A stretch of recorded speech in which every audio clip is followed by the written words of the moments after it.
করা হলো, মার্ডার করা হলো, এটা তৃণমূল পার্টির একটা ঔদ্ধত্য। এই সমস্ত লোকেদের দৃষ্টান্তমূলক শাস্তি আমরা দলগতভাবে জাতীয় কংগ্রেসের পক্ষ থেকে আমরা দাবি করছি। এবং পুলিশ প্রশাসন যদি এর মধ্যে কোনো রকমের পার্টিবাজি করে, আমরা জাতীয় কংগ্রেস আমরা যত দূর যেতে হয় আমরা আন্দোলন করব পথে নেমে। কারণ শাস্তির দাবিতে একটা মার্ডার কি করে হয়, একটা গরিব মানুষ একটা আবাস ইন্দিরা আবাস পেতে গেলে পরিবারের সঙ্গে সাক্ষাৎ করেছেন? পরিবারের সাথে আমরা এখন দেখা করতে যাব। আমরা লোকাল নেতৃত্বকে সঙ্গে নিয়ে আমরা সেখানে যাব।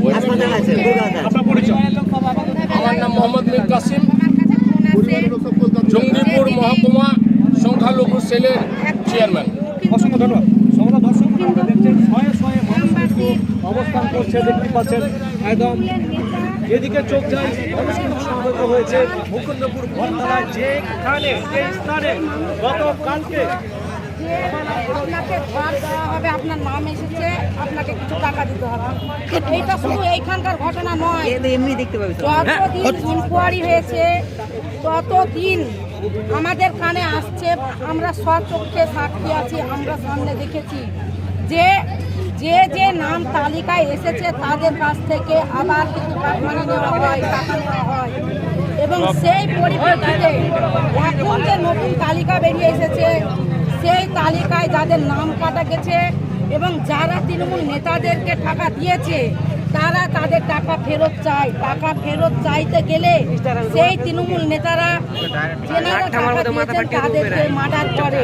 এবং কালকে সন্ধ্যায় এই জায়গাতে এখানে ওই তৃণমূল নেতারা 4-5 জন মিলে সেই মানুষটাকে মেরেছে এবং মেরে সেখানে ওনাকে এখন এনআরএসে ভর্তি আছে এবং সেখানে তার প্রাণ ত্যাগ হয়েছে। তাই আমরা এই জাতীয় কংগ্রেস দল আমরা বলতে চাই যে যেখানে একটা সরকারি প্রকল্প হয় সেখানে কেন শুধু কাটমানি আর কাটমানি, কেন যেখানে কর্ম চাওয়া হয় সেখানে কাটমানি আর মার্ডার, যেখানে চাকরি চাওয়া হয় সেখানে কাটমানি আর মার্ডার।